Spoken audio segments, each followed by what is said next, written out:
Okay, students, we will start the next part of this video. But before I start this video, it means the next part, I just want to revise the previous extract that we have discussed previously in previous video. Landscape of the Soul, written by Natali Trubroy. So this extract highlights the basics of arts, Chinese and European. These present a study in contrast. The Chinese paintings are not as realistic and perfect as European paintings. A classical Chinese landscape does not produce the actual view. It can be entered from any point. The viewer is free to travel up and down. He has to participate in it both physically and mentally. The scenery is an inner one. An emperor could rule over his big, conquered territory, but only an artist could enter it. So, in European art, the viewer has to borrow the eye of the painter to look at a landscape. The scene creates an illusion of likeness with reality. This idea has been illustrated through storage. So the lesson also explains the word landscape and the concept of sansui. It is the Taoist view. Land stands for vertical and masculine mountain. Scape represents water that flows horizontally and is feminine in character. They have the interaction, although they are like two poles of the universe. So the man who acts as the connector is the eye of the landscape. So this was the introduction of this chapter, and if we get a short summary about this chapter, so in this chapter we got known about the Chinese painter whose name was Wu Daoji, चीनी चित्रकार ऊ दाओजी के बारे में जो 8वीं सदी में रहता था। एक विस्मयकारी कहानी प्रचलित है। उस सम्राट ने अपने महल के दीवार पर चित्र बनाने के लिए नियुक्त किया। यह उस चित्रकार की अंतिम कलाकृति थी। उसने अपने चित्रांकन को पर्दे के पीछे पूरा किया। उसे केवल सम्राट ही देख सकता था। सम्राट ने जंगलों के पर्वतों को, जल प्रपातों तथा मेघों, पहाड़ी रास्तों पर जा रहे मानव तथा आकाश में उड़ते पक्षियों के दृश्यों की खूब सराहना की। पर्वत की तलहटी में बने एक गुफा में चित्रकार ने बताया कि वहाँ किसी प्रेतात्मा का वास भी है। उसने ताली बजाई और गुफा का प्रवेश द्वार खुल गया। अंदर का दृश्य उतना ही भव्य था। वह द्वार के अंदर चला गया। सम्राट को भी अपने पीछे बुलाया, बट सम्राट द्वार में प्रवेश कर पाते इससे पूर्व ही द्वार बंद हो गया। दीवार पर बना चित्र भी लुप्त हो गया। कलाकार भी फिर कभी नहीं देखा गया। तो अगर हम इसके आगे बात करें, जो हमने यहाँ से पढ़ा है, तो इसमें हमने ये जाना था कि ऐसी कहानियाँ चीन के महान दार्शनिक जो कन्फ्यूशियस तथा जुआंग द्वारा लिखित पुस्तकों में आम तौर पे मिलती हैं। वो दर्शाते हैं कि उस प्राचीन समय में चीन में कला को किस दृष्टि से परखा जाता था। इसके विपरीत पश्चिमी जगत का चित्र ले लेते हैं। एक प्रसिद्ध चित्रकार ने, जो फ्लैंडर्स का निवासी था, अपने परदादा सांप के चित्र में आंख नहीं बनाई। उसे भय था कि खुली आंख होने पर वह चित्र से बाहर निकल जाएगा। यह कहानी पश्चिमी कला जगत की चित्रकला को दर्शाती है। और तीसरी कहानी है 15वीं शताब्दी के एंटवर्प के एक लोहार के बारे में, जिसका नाम क्विंटन मैट्सिस था। एक चित्रकार की बेटी से उसे प्यार हो गया। पिता ने उसकी प्रार्थना को ठुकरा दिया क्योंकि वह निम्न कोटि के धंधे वाला था, और इस कारण क्विंटन ने एक दिन स्टूडियो में प्रवेश करके चित्रकार के एक नए चित्रपटल पर एक मक्खी बना दी। वह इतनी वास्तविक दिख रही थी कि चित्रकार ने उसे उड़ाने की कोशिश की। फिर उसे महसूस हुआ कि उसने क्या किया। उसने क्विंटन को अपना शागिर्द बना लिया, और फिर क्विंटन ने अपनी प्रेमिका से विवाह कर लिया, और साथ ही वह अपने समय के सर्वाधिक विख्यात चित्रकारों में से भी एक बन गया था। ये दोनों जो कहानियां हैं ये दिखाती हैं कि कला का क्या लक्ष्य होता है। यूरोपीय कला को वास्तविकता चित्रित करने में माहिर थी, यानी यूरोपियन कला जो थी वह रियलिटी को चित्रित करती थी, पर एशिया में कला का लक्ष्य था आंतरिक जीवन और आत्मा का चित्रांकन करना। चीनी कहानी में सम्राट चित्र के बाहरी रूप की प्रशंसा करता है, पर कलाकारों से चित्र का डीप अर्थ भी समझाता है।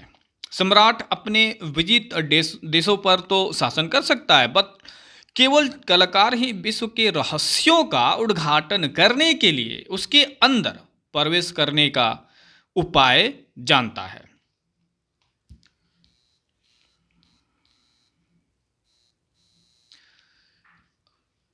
Now we have to read from hair.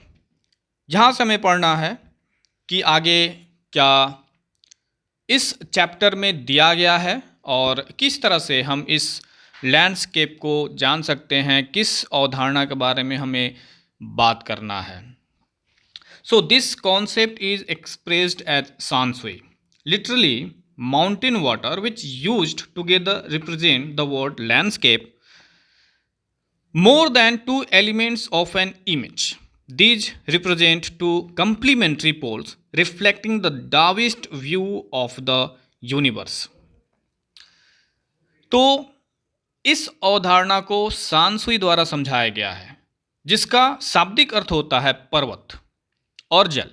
यह दोनों शब्द मिलकर के किसी भूदृश्य को ही निरूपित करते हैं, रिप्रेजेंट करते हैं। यह दो पारस्परिक पूरक ध्रुव हैं, means that they are complementary. ऊपर उठा पर्वत है यांग, जो स्थिर तथा उष्ण होता है। आगे हम इसके बारे में पढ़ेंगे कि the mountain is yang reaching vertically towards heaven. ये जो माउंटेन है इसे हम यांग के नाम से जानेंगे। ये ऊपर की तरफ उठा रहता है, बिल्कुल ये आकाश की तरफ, स्वर्ग की तरफ, हेवन की तरफ इसका मुख होता है। स्टेबल होता है, वार्म होता है, and dry in the sun while the water is lean, horizontal and resting on the earth, fluid, moist and cool. तो हमने ये जाना कि ये जो ऊपर उठा होता है ये पर्वत है, जिसे हम यांग कहते हैं, जो स्थिर है, गर्म है, उष्ण है, जबकि समतल जल जो है वो इनके नाम से जानी जाती है, जो धरती पे फैला रहता है, जो सीलन युक्त है, ठंडा है। यह मादा है, ये फीमेल है, फेमिनिन भी है, जबकि यांग पुरुष है, और यही दाओवाद का मूल भाव है। Means the interaction of yin, the receptive feminine aspect of universal energy and its counterpart yang, active and masculine, is of course a fundamental notion of Taoism. दाविज्म मैंने आपको बताया था कि दाविज्म क्या होता है। ये दाविज्म चीन के द्वारा दिया गया एक कॉन्सेप्ट है, जिसमें बताया जाता है कि it is the true path और way to get on true path.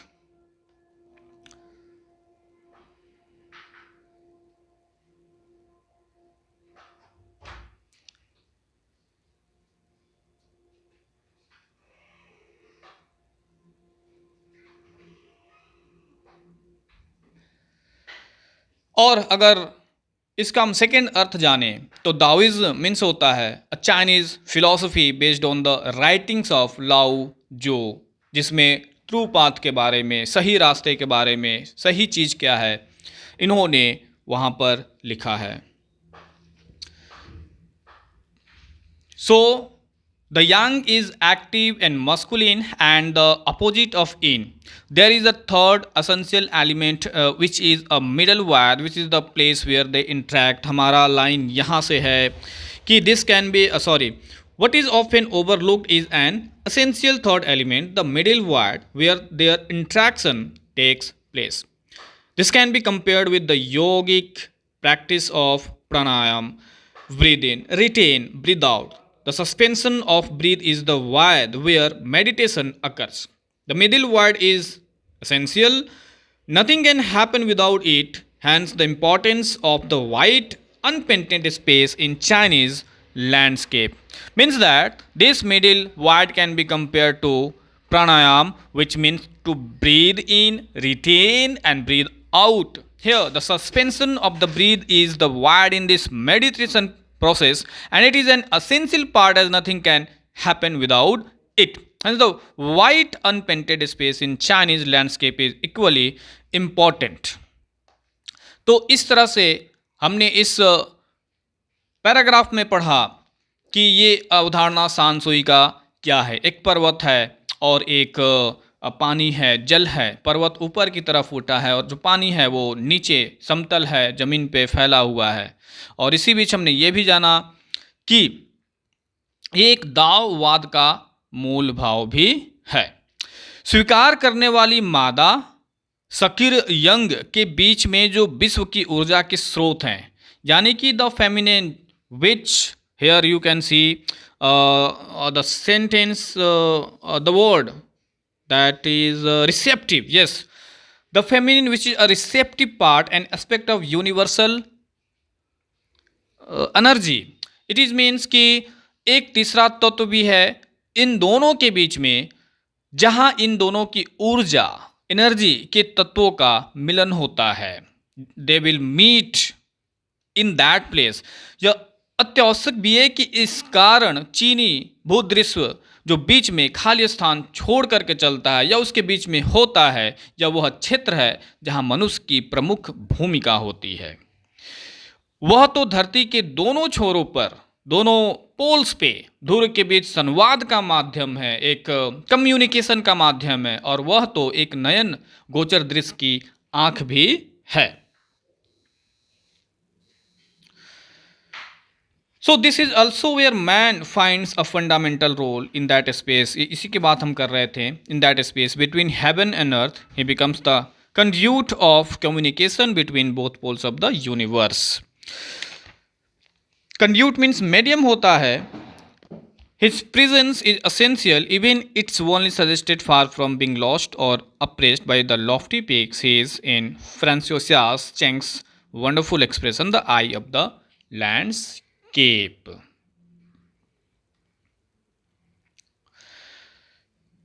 एक बार हम इसकी बात और करेंगे कि this is also where man finds a fundamental role. This is the white place, this is the middle place where man finds a fundamental role in that space between heaven and earth. He becomes the conduit of communication between the both poles of the universe. His presence is essential, his presence is must, even if it's only suggested. Far from being lost or oppressed by the lofty peaks, he is, in Francois Cheng's wonderful expression, the eye of landscape. इसका मतलब क्या हुआ कि middle word वो जगह है जहाँ पर जो मनुष्य है, जो मैन है, वो अपने आप का एक इम्पॉर्टेंट रोल अदा करता है। Man is the channel of communication in the space between heaven and earth, which are the two poles of the universe. Man's presence is essential, and it is not being lost or suppressed due to high peaks, but it is his eye of the landscape. जो François Cheng expression में इस चीज को लिखा गया था। एक छोटा सा पैराग्राफ और भी है यहाँ पे, गेटिंग इनसाइड आउटसाइड आर्ट। हालांकि ये पैराग्राफ हमें पढ़ना नहीं है, लेकिन उसके बाद भी हम इस पैराग्राफ को बता देते हैं कि आखिर ये एक नया चीज़ क्या था जो इस दुनिया में निकल करके आया। When French painter Jean Dubuffet mooted the concept of art brut in the 1940s. Mooted means होता है विशिष्ट, बताना, किसी चीज़ को बताना। तो फ्रेंच पेंटर थे जिनका नाम जीन ड्यूबफेट था, और उन्होंने एक आर्ट ब्रट का कॉन्सेप्ट बताया था, लोगों के सामने रखा था 1940s में। The art of untrained visionary was of minority interest. और ये वो आर्ट था जो एक अनट्रेन्ड विजनरी की थी, ये माइनॉरिटी इंटरेस्ट की ये आर्ट थी, जिसके बारे में उन्होंने दुनिया के सामने इस तथ्य को रखा। From its almost weld means होता है हिडन, ये पहले छिपा हुआ था, बिगनिंग्स यानी कि पहले से ही छिपा हुआ था, शुरुआत से ही छिपा हुआ था. Outsider art had gradually becomes the fastest growing area of interest in contemporary art internationally. Contemporary means होता है समकालीन. उसी समकालीन का मतलब कि किसी एरा में कोई और भी चीज़ क्रिएट हो रही हो या उसकी ओरिजिन हो रही हो तो उसे हम कंटेम्प्ररी बोलते हैं. तो उसी एरा में जब इस चाइनीज़ और यूरोपियन की आर्ट सामने आई थी तो उसी समय ये आउटसाइडर आर्ट भी सामने आया था. इसने भी अपनी एरिया को ग्रो किया और बहुत तेज़ी से ये फैल भी गया इंटरनेशनली तौर पे. So this genre means style होता है. This general is described as the art of those who have no right to be artist as they have receive no formal training. अब ये जो स्टाइल था ये डिस्क्राइब करता है उस आर्ट के बारे में, उन लोगों के आर्ट के बारे में जिनकी कोई अधिकार नहीं था, कोई राइट नहीं था आर्टिस्ट होने का, क्योंकि उन्होंने एक फॉर्मल ट्रेनिंग नहीं लिया था. They have not got a formal training to be an artist. So yet so talent and artistic insight, जबकि उन्होंने भी अपने टैलेंट को, अपने इनसाइट को, अपने विचारों को एक आर्ट के माध्यम से लोगों के सामने रखा. देयर वर्क्स आर स्टिमुलेटिंग, इसका मतलब होता है inspiring, contrast to a lot of main stream offerings. और मेन स्ट्रीम का मतलब होता है मेन लाइन. उनके जो कार्य थे वो इंस्पायरिंग थे और वो मेन लाइन जो ऑफर करते थे हमारे सामने, जो चाइनीज आर्ट था, यूरोपियन आर्ट था, उसके कंट्रास्ट में ये थे. अराउंड द टाइम ड्यूफिट वॉज प्रोपाउंडिंग मीन्स होता है प्रेजेंटिंग. उसी समय के बीच में जब ड्यूफिट ने प्रेजेंट कर रहा था हिज कॉन्सेप्ट, अपने कॉन्सेप्ट को in India, an untutored genius was creating paradise. कि भारत में तब एक अनट्यूटर्ड जीनियस था, वो स्वर्ग बना रहा था. उसी टाइम वो स्वर्ग बना रहा था. Years ago, the little patch of jungle that he began clearing to make himself a garden sculpted with stone and recycled material is known to the world today as the Rock Garden at Chandigarh. So, बहुत पहले एक little patch of जंगल था, जंगल का कुछ छोटा सा भाग था, उस भाग को उसने उस भाग को क्लियर कर दिया और खुद को उसने वहाँ पर सेट करके एक गार्डन स्कल्प्ट किया स्टोन से या रिसाइकिल्ड मटेरियल से. और उस गार्डन को जो उसने बनाया था, उस भारतीय ने बनाया था, आज उस गार्डन को ये दुनिया चंडीगढ़ में रॉक गार्डन के नाम से जानती है. So it's 80-year old creator director Nekchand. अब हम उसका नाम जानते हैं कि वो 80 वर्ष का एक ओल्ड क्रिएटर डायरेक्टर था जिसका नाम नेकचंद था. Is now hail as India's biggest contributor to outsider art. तो आज वो भारत का सबसे बड़ा कंट्रीब्यूटर है आउटसाइडर आर्ट के लिए. हेल्ड मीन्स होता है टू पॉजेस और कहीं से ओरिजिन होना. तो अब आपको पता चल ही गया होगा कि आउटसाइडर आर्ट क्या है. The 50th issue inspiring 2005 of Ravision, a UK-based magazine pioneer in outsider art publication, features Nekshan and his rock garden sculpture Women by the Waterfall on its anniversary issue's cover. So the 50th issue spring 2005 ये एक magazine था, उस समय राविजन के नाम से आता था. A UK based magazine pioneer in outsider art publication, एक यूके बेस्ड मैगजीन था. पायोनियर मीन्स अग्रणी होता है, जो उस समय बहुत ही ज़्यादा प्रचलन में था. उसने आउटसाइडर आर्ट को पब्लिश किया. फीचर्स नेक्शन के फीचर्स और उसकी योग्यता के बारे में बताया. And his rock garden sculpture women by the waterfall on it's anniversary shoes cover.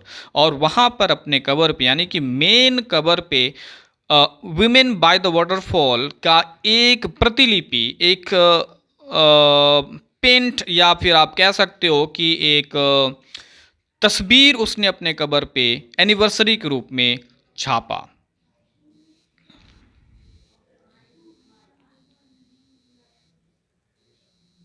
हम याद हैं its cover. So the notion of art brought और रा art was of works that were in their raw state as regards cultural and artistic influences. तो इस तरह से ये जो नोशन है आर्ट ब्रट का, जिसे हम आर्ट ब्रट के नाम से जानते हैं या रा आर्ट के नाम से भी जानते हैं, ये वो कार्य है, वो वर्क्स है दैट वर इन द रा स्टेट, जो अपने अपरिपक्व दौर में रहते हैं, रा स्टेट में रहते हैं, as regards cultural and artistic influences. Cultural means होता है सांस्कृतिक, तो इसे हम सांस्कृतिक या आर्टिस्टिक इन्फ्लुएंसेस प्रभाव के रूप में हम इसे जानते हैं, इसको रिकॉर्ड करते हैं। Anything and everything from a tin to a sink to a broken down car could be material for a work of art. कोई भी चीज़ कहीं से भी, चाहे वो छोटा हो या चाहे वो बड़ा हो, सिंक मीन्स वॉश बेसिन होता है, या कोई कार का टूटा हुआ कोई भाग हो, वो उस आर्ट के कार्य में शामिल किया जाता है और उससे ही वो रॉक गार्डन में, यानी रॉक गार्डन में जो चीज़ें बनी हैं यही सारी चीज़ें उसमें यूज किए गए हैं। तो ये सारी चीज़ें उसमें आउटसाइडर आर्ट में यूज भी किया जाता है। Something Nekchand has taken to dizzying height, dizzying means होता है ग्रेट, तो something Nekchand has taken to dizzying heights. Nekchand अब बिल्कुल वो एक अलग ही मुकाम पे था, एक डिजिंग हाइट पे वो आ चुका था अपने इस कार्य के द्वारा। Recognising his art as an outstanding testimony of the difference a single man can make when he lives his dream. Recognizing his art, जब उसके आर्ट को रिकॉग्नाइज करते हैं, जब लोगों ने उसके आर्ट को पहचानना शुरू किया, जिसे हम an outstanding testimony of the difference a single man can make when he lives his dream, जो कि आउटस्टैंडिंग मीन्स होता है ग्रेट और टेस्टिमोनी मीन्स होता है प्रूफ। तो लोगों ने उसके आर्ट को कैसे पहचानना शुरू किया, रिकॉग्नाइज करना शुरू किया, उसको पहचानना शुरू किया एन आउटस्टैंडिंग टेस्टिमोनी की तरह, एक बहुत ही ग्रेट प्रूफ के तौर पे ऑफ द डिफरेंस। किस डिफरेंस के बारे में?